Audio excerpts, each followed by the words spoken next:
Hello everyone, how you doing? You're very welcome to this week's Hurling What's the Score with myself, Aidan Raftery, and the show is always kindly sponsored by Kilbride Community Centre and Village Shop. And to talk about all things hurling, as always, we have former Limerick senior hurler Andrew O'Shaughnessy to take us through all the latest in hurling. Hello Andrew, how are you? Are you well?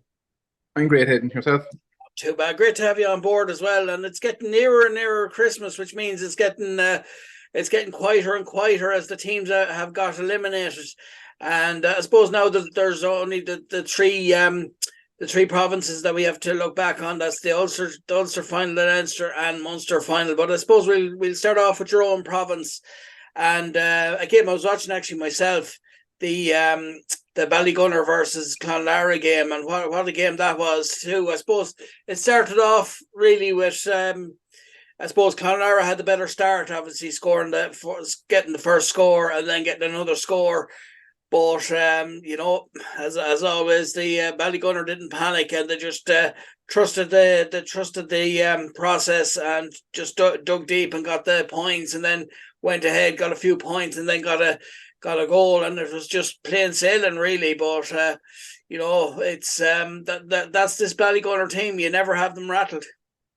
Yeah, so we are saying that last week is for Clonard to have a chance. They really had to go at it from the start to keep in up to half. I say break it into quarters, keep winning them first 15, second 15, third 15, and the last 15. And if you keep within 2 points, 3 points, or be up 2 or 3 points, that was good enough. And then they could try catch them. But on the other side of them, I said it is Ballygunner. They're a superb team. They can hurl anyway against you, physical, speed wise, running wise, tactically, they're very astute in that. So like it was a foregone conclusion from half time to well before half time. It was a foregone conclusion. Once they get a run, you're not going to claw that back.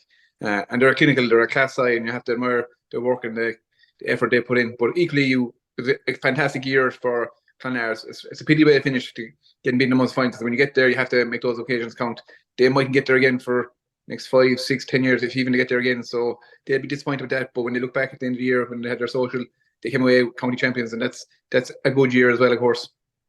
That's it, and I suppose there was a couple of things we kind of picked out on last week's discussion. I suppose if they were to have any chance, really, they needed to not score, not concede frees in scoreable positions, obviously, because they have good free takers. Puck outs, their puck outs were going to have to be bang on tactically, and I suppose they would have to go toe to toe with them. So, physically as well. I suppose on those three things and many others as well that you'd probably want to touch on.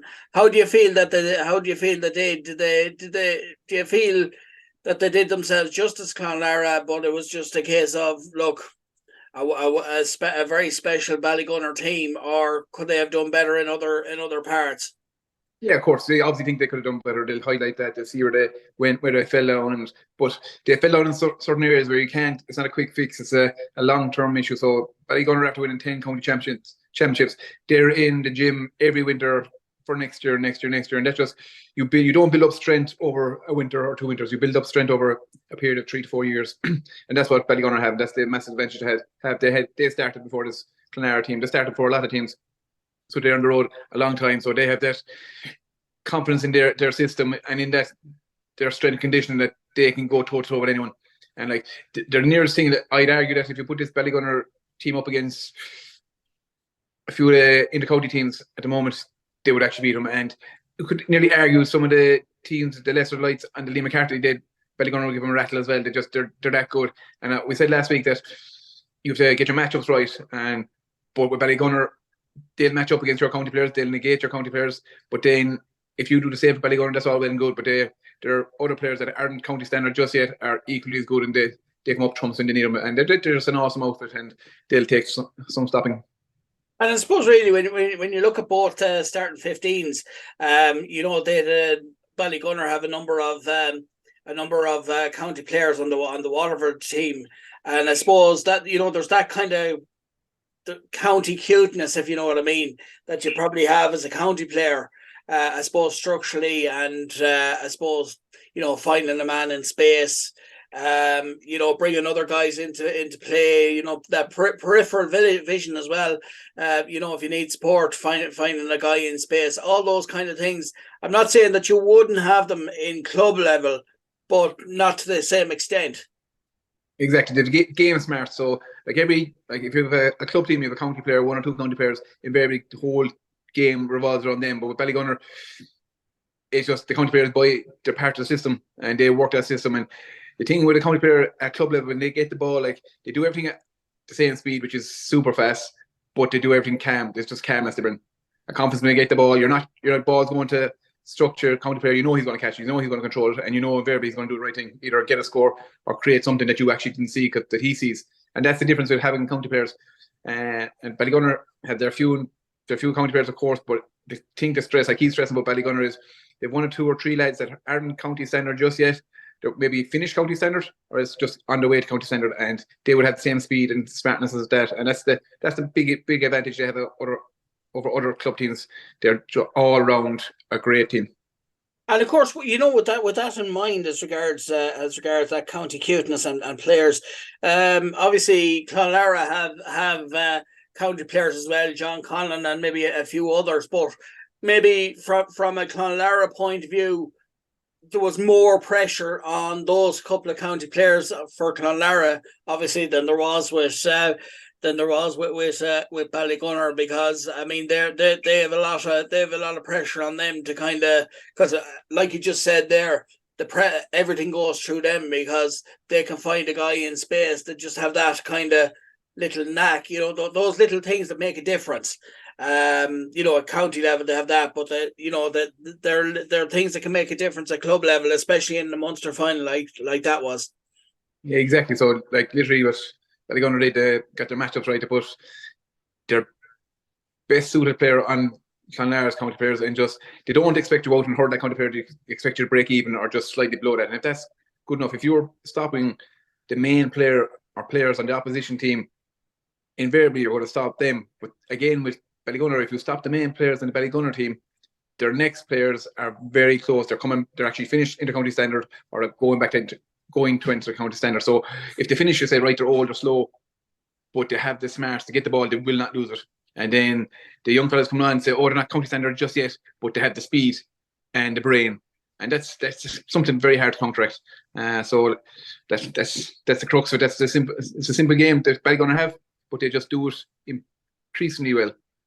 So I suppose really looking at it from Clonlara, the things that I suppose to give them credit where it's due, the things that did go right, but just wasn't enough to get there or thereabouts, and maybe a lot of things that they have to work on over the winter as well. And of course, the county players are also training with.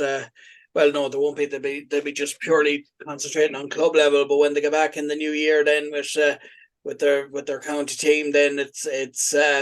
But I suppose as a club, there's always things to work on, and there's what are the positives that Clonlara can take out of the game, if any, because as we've seen with Ballygunner, really it was literally Clonlara were living on crumbs, really.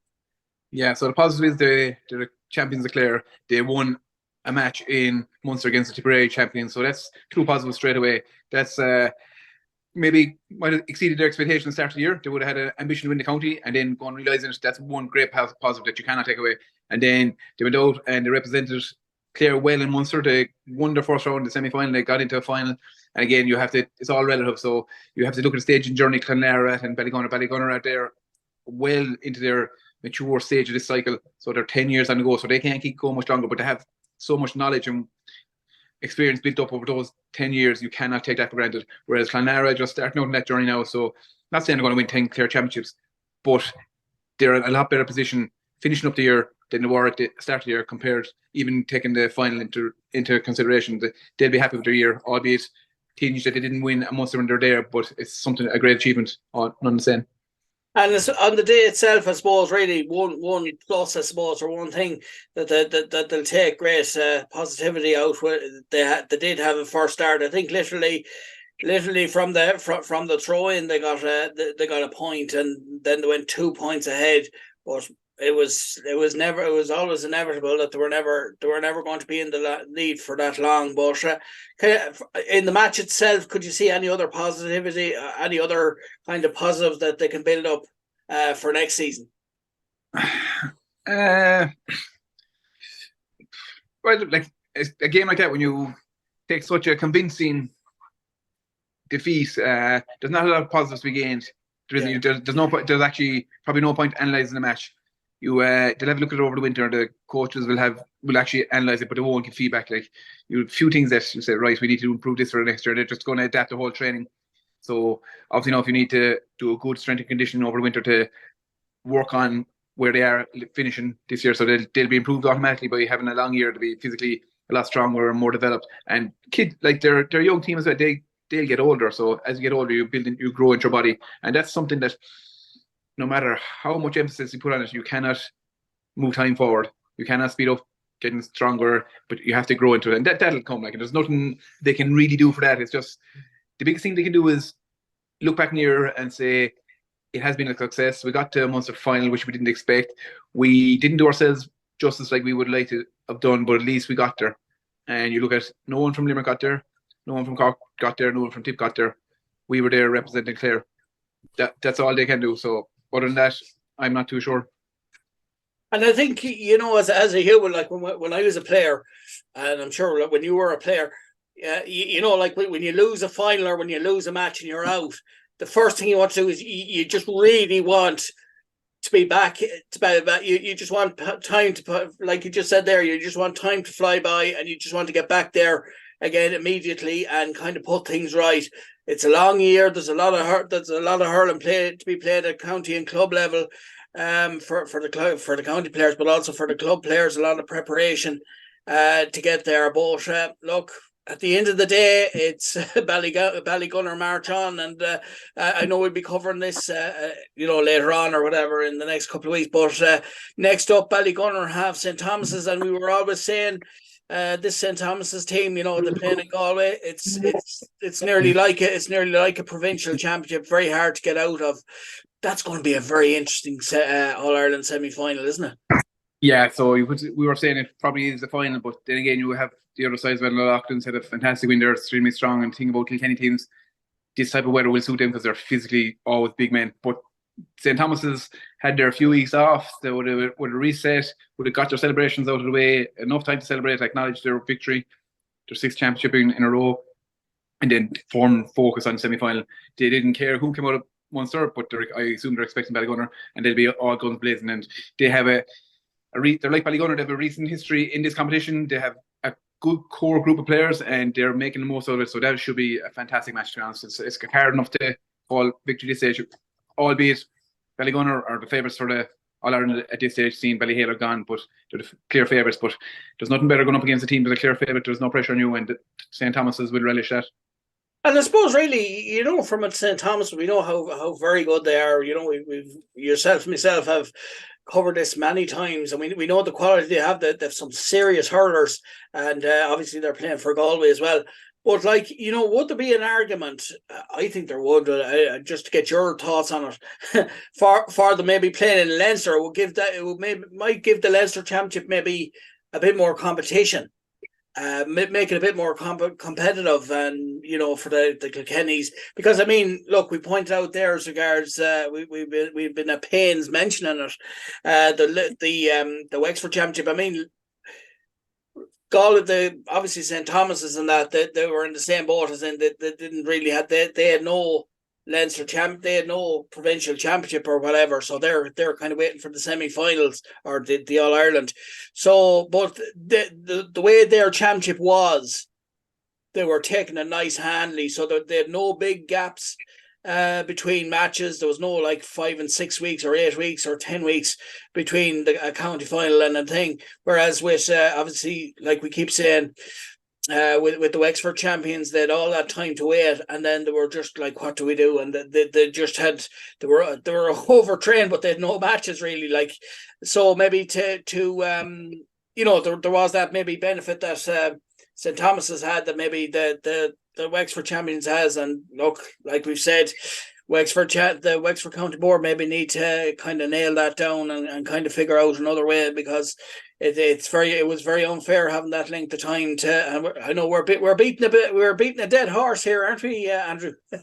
That's for sure. So you can say it's not a bad idea if the club champions from Galway went into Leinster Championships. You'd have to have the similar structure to inter-county, whereas two teams would probably have to come out from Leinster and two teams from Munster. So that just makes the club championship a bit longer. So I know the club championship is the ribbon excuse me, the ribbon effect of the hurling year, that everyone loves this. If you're adding in two coming out of a province, then you're adding quarterfinals. So it's just making that a bit longer, and the whole idea is to streamline the dates and not less, but have more quality matches. And by adding extra teams in, I'm not entirely certain it'll work. Whether or not, even if they did enter a Galway team into Leinster Championship, that still wouldn't fix the problem in Wexford. That was a pure administration problem, self-inflicted by the Wexford County Board, having their county final finished so early, fully knowing when they're out in the provincial championship. That has nothing you can change to the structure of, say, suggesting a Galway team come into Leinster was fine in theory, but that's not going to fix what happened in Wexford. Wexford have to sort that out themselves and just fix their scheduling, which was quite poor, to be honest. But I suppose it would make Leinster more competitive, as we say. Like, it's always very competitive with the Kilkenny champions and that, but you know, I suppose with Offaly champions as well, and one or two other teams. But I think maybe with the addition of Galway would maybe give the championship, the Leinster championship, that extra bit of bite. So, and I suppose the Dublin champions as well, they're very good. You know, and Fina got to the Leinster final, so I suppose that counters that argument. Yeah, like it was competitive enough this year, not to be honest. With Ballyhale gone, the clubs had a renewed belief that they could have a justified chance of winning Leinster. The final itself was a rip-roaring contest. The Fina were very unlucky; they were superb. But adding the Galway team in, the only thing that the benefit down the line would be they could potentially take out the Kilkenny champions. Yeah, and then that might make it easier for. But I think the way it is at the moment, it's fine. It's perfect. It's weighted in such a way that Galway champions are always in semi-final, which is a bit unfair. But that's the joys of location and structures. And I don't think there's a need to go changing just yet. But I do see the argument of making the club Leinster stronger. But again, it's all well and good. And of course, that'll bring us on to the Leinster final. Obviously, look, it is great from a Dublin point of view to see. The Dublin champions getting to finals, you know, to Leinster finals, and not only getting there but actually competing. That was a very good Na Fianna team, and of course, you know, they did very well against O'Loughlin Gaels, who haven't been there in a number of years. But you know, you could see what it meant to them. But you know, that's a very, I think there was Mickey Drennan played very, very well for them as well. There's some very good hurlers in that Kilkenny, in that O'Loughlin Gaels panel as well. And not only on the starting 15, but the players that can bring in, they're very adaptable with regards to tactics as well. But I suppose looking at the Leinster final as a whole, between Na Fianna and O'Loughlin Gaels, what were your thoughts? I suppose, you know, they weren't a bad team, Na Fianna. No, so last week I was saying that for the two provincial championships, if you told me Clonlara won and Na Fianna won, I'd be surprised more with Clonlara winning, because Ballygunner were clear favourites. In this one, I had a literally 50-50. O'Loughlin's after coming out from Ballyhale, the high of beating Ballyhale, and trying to continue that form throughout the provincial championship. Na Fianna coming in under the radar, no one tipped them at the start of the year, but hurling extremely well. And they were missing their captain as well, their county player. So that is some dues going to Na Fianna. So again, I would be more disappointed being Na Fianna this week than Clonlara. Clonlara can look back and say, we won a county, we did well, we got to the Munster final, whereas Na Fianna won the county, they got to the Leinster final. They won't be happy because that was a game they felt justifiably they should and could have won. So it was literally fine margins win these games, and it just went against them when they needed it most on Sunday. Like, they can hold their heads up high, they can say we got to the Leinster final, we're great, but they have a lot of stuff to build on for next year. They could, like, I wouldn't be surprised if they're back in the Leinster Championship final next year, because that's how close they were and that's how good they are. But the key thing with all these provincial finals, the key thing for those clubs going back with ambitions for a provincial final, you have to get out of your own county first, and that's easier said than done. And yeah, I'd be looking forward to see how Na Fianna get on next year, because they were extremely unlucky, but fully deserving O'Loughlin Gaels on the day. And of course, you see the thing with Dublin, with the Dublin Championship as well, is that is also a very tough championship because obviously, you know, Nafina did well this year. They'll be thereabouts next year, based on how you know getting to the Leinster Club final. Obviously, there's you know there's other teams there. There's Ballyboden, I suppose, and a couple of other teams. You know, it's not easy to come out of Dublin, and I think that's a testament to the championship itself, but also if you make it out of Dublin, basically because of the way that Leinster is, you have a fair shot of getting to a Leinster final. Yeah, I mean, just going off this year's championship, then, if you're looking at it, if you ask me right now who is going to win Dublin next year, the teams I would be saying will be Nafina, you've Kilmacud Crokes, you've Ballyboden St Enda's, you've Coola, and if you look in Sarsfields, there's 5 teams that had real genuine chances of winning the county championship this year. If you look to Limerick, you have 3 teams that will be there. They'll be in the semi-finals next year. You'll have Kilmallock, Partisoil, and the Piercy, with whoever else has a form on the day. But in Dublin, you have 5, and not every county can say that. They have 5 genuine contenders to win the county. And of those, as you've just seen, the Fina, you can get a run and you can be up there with the best, no matter where they're Kilkenny, Tipperary, Limerick, Galway. It doesn't matter what county you're from. It's the quality of the club competition in that county. And Dublin has shown for the last decade at least that the club teams they produce are of high quality, and whatever about fitness and skill and strength, fitness and strength, these teams have skill as well. That's what oftentimes a lot of people say, "Oh, playing Dublin, we'll match them for physicality and we'll get them on skill level." That's not the case anymore. They can hurl with the best of them.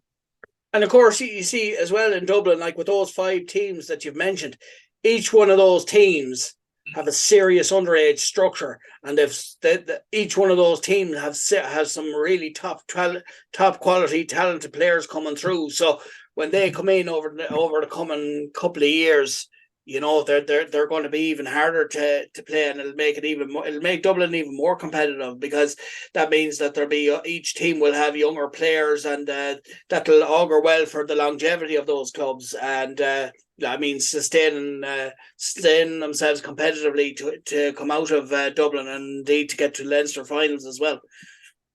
Yeah, that's for sure. Like, so they have like the weight of numbers, sheer volume of numbers in Dublin. That's the biggest asset, but also it's a downside as well when you look at it. So you have so many players competing for 15 positions, maybe 20 on a panel, that invariably going to have a dropout, and a high number of dropouts, and there's no way you can fix that. So the downside of that is, so the football in Dublin is so strong. So when Kieran Kilkenny is a prime example, a fantastic hurler all up along, but he went to football, and you can't blame him. Same with Con, fantastic hurler all along, but he playing football, and rightly so. He have success, goals for success, and that's fair enough. That's understandable. But then they also have the other side, a strong school system in colleges for the Leinster and the IRFU, and that's where you're losing players as well. So, if you go further, you go soccer is very strong in Dublin as well. So then there's 4 strong sports, and hurling is probably the last of those 4. So it's very hard to get your top quality underage hurler up to adult level, because if they're good at hurling, and this is biased, if they're good at hurling, they play other sports. So other sports are very simple in my view. So you have eye-hand coordination for hurling, a highly technical sport. It's easy transferable across rugby and soccer and football. So whether or not, it's all down to how much they're influenced by the structures that they surround them. That's it, and you know it's going to be very interesting. And of course, whoever win, you know the winners of obviously O'Loughlin Gales now take on Rory Og from Cushendall. They're the Munster or they're the Ulster champions. So that brings us nicely on to the Ulster final as well. And we all know that this is a highly competitive. Obviously, it always has been in football, but extremely so at club level. In hurling, and Ulster is always highly competitive at club level. You know, when it comes to the Munster, when it comes to the Ulster provincial finals, isn't it? Yeah. So if we're using Dublin as an example for next year, so we name 5 teams that could possibly win Dublin Championship. In Ulster, it's highly competitive. You'll probably look at 3 to 4 teams for the Ulster Championship next year. Cushendall going to be one of them. Like clearly, like just Schlockneil. It's just not as widespread, but the competition is intense when it gets to the final stage. So, like, and the mistake that people other provincial championships have made. All right, they won your province, it's fantastic, celebrate, and then over playing other champions, it'll be okay, and then we get to the final, we focus in, but they get caught up in the semi-final. Like, it has been proven, like, that the quality coming out, whoever comes out of Ulster, they're always competitive. Like Slaughtneil last couple of years, they hurled superb. They were unlucky to lose in Ireland in Abershi. They are the standard bearers last number of years, but now you're going back to the well-known Antrim Kingpins, and again, like, take them lightly at your own cost, because that final, like, they were superb in that. Getting a lot of points in this type of weather, no goals. It's fairly. They were convincing winners over Slaughtneil. Slaughtneil 2 goals kept them in the game, but they were kind of more or less beaten up all over the field, and that breeds confidence again. So they're going to be into an Ireland semi-final now in the win-win territory from here on in, because no one expects them to do absolutely anything, and that's when you can be your most dangerous. So it'll be an interesting match now. We'll see how, when it gets up closer, see how both teams are shaping up. That's it. It's going to be very interesting now, and you know, the All Ireland is going to be very, very interesting as well. So there's a lot of hurling to look forward to now. Obviously, you know, the Leinster final and the Munster final were very good, and there's you know, a very interesting quarter final and semi-finals and things like that. So it's plenty of interesting club hurling to look forward to yet. Yeah, it is, and that's the thing about the All Ireland semi-finals. So you have 4 teams there, and genuinely, all those 4 teams have a great chance of winning it. It's all down to on the day who performs it, but that you can't say that for intercounty to a certain extent. So when you get to semi-finals, quarterfinals, semi-final stages, you have a fair idea. So last 2 years, Limerick was going to beat Limerick, and other teams were doing their best, but you knew it was going to be Limerick or whoever. Same with the Kilkenny team, you knew you have a chance to beat Kilkenny, but you're not really going to beat them unless you get them enough day. But with the club championships at the semi-final stage, any of those 4 teams have a realistic chance to win that. It's just 120 minutes away. That's all it is. That's how close it is for those teams, and that's all they'll be focusing on for next month and a half in their training. They're focusing next match, 60 minutes, and to get over that and get to the final and do your best. And again, you could be club champions. That's it, and I suppose really when you look at it as well, the one thing that players have to contend with at club or county level, well, more so club level, because it's the championship is, and it is a deciding factor in the performances of teams, and that's the weather conditions. Obviously, there's a lot more heavy rain. The pitches are heavier. You know, that does have a big bearing on games, but on the other hand, you know, class players will always. You know, class players don't mind whether it doesn't matter to a class player if the pitch is in great condition, or if it's heavy, or if it's raining, or if it's fine. The good players will always shine. But it does affect the overall performance of a team. Not just, I mean, I don't mean players individually, but I mean collectively. A starting 15 or the players that come on for the teams as well. Yeah, it does. It affects the spectacle more than anything. For the players, it's the exact same. It's just 15 against 15, 20 against 20. Weather is the same for both. You'll often hear coaches on about that. The weather is the same for both. So it's just about, when it comes down to this type of weather, it's about having intelligent hurlers. It's about having your former retired county player catch the ball, just doing the right thing, knowing he can draw a free, drawing a free, getting the free, putting it over the bar. That's what it comes down to. It doesn't come down to your inter-county player, your up-and-coming player, getting the ball 40 yards out, soling through 5 lads and burying top corner. It doesn't come down to that. That's summer hurling, if at all it's hurling. It comes down to just having the right man on the ball at the right time, doing the right thing.